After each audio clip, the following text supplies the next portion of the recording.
Most outages don't start with broken systems, they start with blind spots.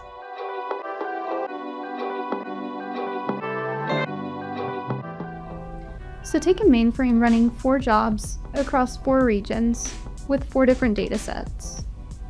Each one's been performing fine on the resources it was given, but somewhere in there, one job, one region, one dataset has been quietly eating away more capacity every week.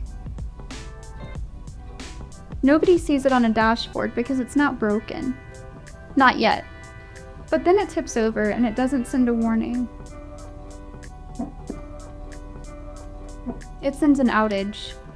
Maybe that threshold got crossed 4 months ago. Nobody was watching because in an environment that size, nobody really can watch everything by hand.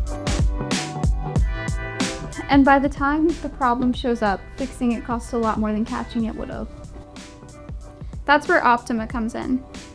OPTIMAⁿ brings performance, capacity, and cost together in real time so teams catch the risk early instead of piecing it together after something has already gone wrong. Same mainframe, just no more guessing.